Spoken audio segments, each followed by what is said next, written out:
തൃശൂര് കുന്നംകുളത്ത് പ്രായപൂർത്തിയാകാത്ത പെൺകുട്ടികൾക്ക് നേരെ ലൈംഗികാതിക്രമണം നടത്തിയയാൾ പിടിയിൽ. വടക്കേക്കാട് സ്വദേശി ശ്രീജിലാണ് പിടിയിലായത്. കോടതിയിൽ ഹാജരായ പ്രതിയെ റിമാൻഡ് ചെയ്തു.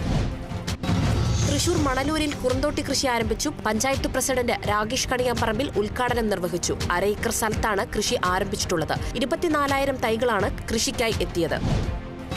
തൃശൂർ വെങ്കിടങ്ങൽ ബ്ലൂ ഡേ ആഘോഷിച്ച് കുരുന്നുകൾ. ഏനാമക്കൽ സെന്റ് ജോസഫ് സ്കൂളിലെ LKG വിദ്യാർത്ഥികളാണ് നീലവസ്ത്രം ധരിച്ച് വിസ്മയ കാഴ്ചയായത്. പരിപാടി അധ്യാപകൻ ജോഷി പോൾ ഉദ്ഘാടനം ചെയ്തു. അതിരപ്പള്ളി അരൂർമുഴിയിൽ വീട്ടുവളപ്പിൽ നിന്നും രാജവെമ്പാലയെ പിടികൂടി. അനിൽ എന്നയാളുടെ വീട്ടുപറമ്പിൽ നിന്നാണ് 15 അടി നീളമുള്ള രാജവെമ്പാലയെ പിടികൂടിയത്. മുൻ മന്ത്രി CF തോമസിന്റെ 4ാം ചരമവാർഷിക ദിനത്തോടനുബന്ധിച്ച അനുസ്മരണ സമ്മേളനം സംഘടിപ്പിച്ചു. Greater Kuttanad Development Community chairman Ouseppachan Cherukad ഉദ്ഘാടനം ചെയ്തു. Greater Kuttanad Development Community Friends of ചങ്ങനാശ്ശേരിയും സംയുക്തമായാണ് അനുസ്മരണ സമ്മേളനം സംഘടിപ്പിച്ചത്. തിരുവനന്തപുരം പാറശാലയിൽ ജീവനക്കാരിക്ക് നേരെ ലൈംഗിക അതിക്രമം നടത്തിയ സ്ഥാപന ഉടമ അറസ്റ്റിൽ. കന്യാകുമാരി സ്വദേശി അഭിലാഷ് ബെർലിനാണ് പിടിയിലായത്. ഇയാൾക്കെതിരെ മുമ്പും കേസുകളുണ്ടെന്ന് പോലീസ്. പ്രതിയെ അറസ്റ്റ് ചെയ്ത് കോടതിയിൽ ഹാജരാക്കി.